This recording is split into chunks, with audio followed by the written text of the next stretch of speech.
Good afternoon, everybody. I'm Patty Rose, and you're watching Camden Today. What's going on in Camden today? Well, this weekend, February 23rd through the 25th, we have the EQUUS Film Festival Camden Tour Stop. It's the third annual for having the tour stop here in Camden, and I'm very excited. Lots of fun things going on. We have over 50 films, from shorts to documentaries and feature films, being shown Friday, Saturday, and Sunday at Camden's historic little theater. We have a family festival tomorrow, Saturday morning, from 10 until 2 p.m. on the Camden Town Green, and we're going to have horses, activities, food vendors, authors with book signings, all kinds of fun stuff. I'll be down there. You should come too. And I want to welcome my next interview. My next interview is Krysta Rutherford. And Krysta, where are you from? I'm from Smithfield, Virginia. Smithfield, Virginia? My mom lives in Fredericksburg, Virginia. That's so cool. What a small world. Yeah. And I understand that you are a junior in high school. And how old are you? I'm 16 years old. 16 years old. I think you might be our youngest filmmaker in the film festival. How cool is that? Tell me the name of your film. The name of my film is Colonial Spanish Mustangs, The Forgotten Horses.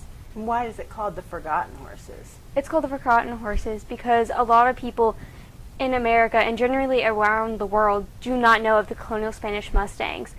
It's not that they're uneducated, it's just that we don't talk about it much, and it's not really brought up in the education system at all. Right.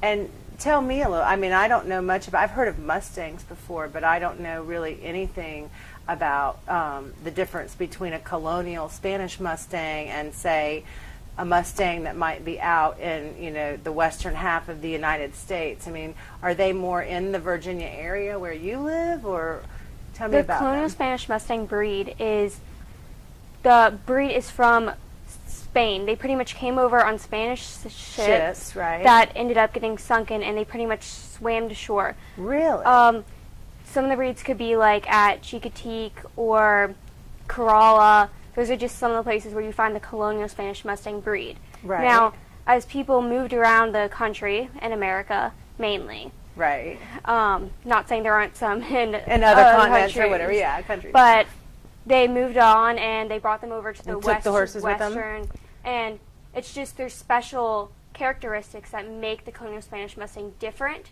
from What the are other they? horses.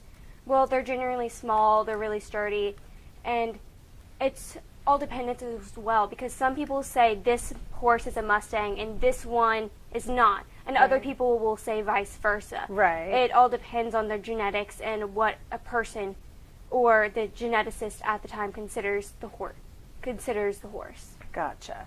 And so what is your movie, is it a short film, is it a documentary, or is it a feature film? Well, what I made was a documentary. It's about an hour long. Right. And it's pretty much to help promote and explain about the Mustangs, why they're extinct, what we can do to save them. Right. Now, are they becoming extinct, or are they extinct now, or you're hoping to help keep that from happening? There are certain strains of the Colonial Spanish Mustang that are becoming extinct, Okay. like the Corollas. Right. There's only about 100 or so, if that, left on the Outer Banks of North Carolina. And I was going to say, last year we had somebody that did a documentary on the Corollas, and I learned a lot about, you know, people who are trying to, I'm not a thoroughly versed horse person, so I'm probably going to say it wrong, but trying to build that herd back up. So that would be one example of what you're talking about in your film. We have a little clip. Do you, can you tell me a little bit about what may be in the clip that we can show folks? Well, the clip, it has pretty much pictures of horses and stuff. It's pretty much a trailer to my documentary. So that people can see that. Okay, well, let's take a look.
Krysta, that is so cool.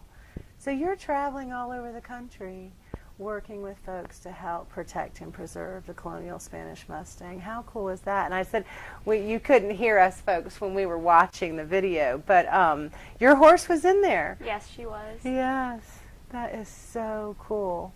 How did you ever decide that you wanted to do this? I mean, you're so young, and most 16-year-old girls are, that's the last thing they're worried about, is becoming an activist for anything. How did you decide to do this? Well, let's just say it started out with me wanting to get back into riding.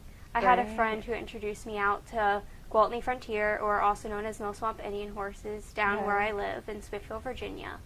And when I was out there, they had recently got two new horses, young horses. Right. And one of them happened to be my horse, Catalina. And let's say I fell in love with her. Right. She is just this cute little teddy bear of a horse that I just love so much. And the fact that, because she is from the Outer Banks of North Carolina, where their herd is just dropping by numbers and numbers, just because of construction, because we're taking over their land, that kind of thing. Yeah, and just all the other issues that I'm not going to go into now, but are shown in my documentary. And I just wanted to let people know and get out there. I decided to start with it with my Girl Scout Silver Award. Oh, cool. I was a Girl Scout. That's super. I did some things with that. I did a pamphlet, another short video that I did. And I went and talked with some senators about the land out there. And I just love them so much. I don't want them to go extinct. Because even if the horses out at Corolla are still a breed of the colonial Spanish Mustang, they're kind of like a strain of them. And if they go extinct, you're never going to get those genetics back. They're never going to be there again, ever again. And to think that this horse that I love so much, it's never going to be another horse that's going to be exact. I mean, no, there's never going to be another horse. Yeah, I understand, but from that there. Same line. Yes. Yeah. And just the fact that I've heard so many horror stories out there from horses getting injured, it's just sad. It is sad. I wanted to do this documentary, which I actually did for my Girl Scout Gold Award, and I just wanted to continue with promoting the horses because I want people to know, I want them to be educated in not just the fact that the horses are going extinct, but a role they play in our history. Right. And also how we can make that a better situation for them and make it not happen. Well, you are a remarkable young lady. I have very much enjoyed talking with you and having you here with me today. And your documentary is going to be playing in the film festival. Did you win a Winnie Award from the film festival, or did you submit it for one yet? Actually, they've been letting me in the film festival pretty much. I haven't actually submitted into it. Okay. But they've pretty much been letting me show my film here just because of what I'm trying to do and promote, which I'm really honored that they're letting me do. That is wonderful. Yeah, but you are truly, the more I learn about the EQUUS Film Festival, you are truly the heart and spirit and soul of what this festival represents and why the organizers have created this festival. And you just epitomize the love of the horse and, really getting important messages out there. So thank you so much for coming and talking with me today. And you can tell all your friends to find you on YouTube, because we'll be posting this interview on the YouTube channel, and they can all your friends can watch. So that is super cool, though. I really hope you have fun in Camden while you're here, and I hope I get to see you maybe tomorrow at the Family Fest down at the Town Green, if you're going to be down there. I hope to run into you too. Yeah, it was great fun meeting you. So let me give folks some information. Let's see, if you want to buy tickets or get a complete schedule, go to EQUUS Film I can't say it. See, I told you, I might wrap my tongue around my teeth. I've been doing lots of interviews. EQUUS Film Festival Camden.com. I apologize for that. Winnie passes for the weekend, 3-day passes are $50. Day passes for 1 day, $20. And then if you just want to say go look at documentary, a block of a particular film block, those passes are just $10. You can purchase them online at EQUUSFilmFestivalCamden.com. You can also get them at the Little Theater, Clear Day Spa, or the TAC Room, and then of course at the event headquarters, which is also where we have lots of panel discussions and interviews with authors and that sort of thing. The EQUUS Film Festival Camden Tour Stop headquarters is in the old First Palmetto building, the white First Palmetto building at the corner of Broad and DeKalb Streets in downtown Camden. Thank thank you so much again for being here with us, and thank you for tuning in to Camden today.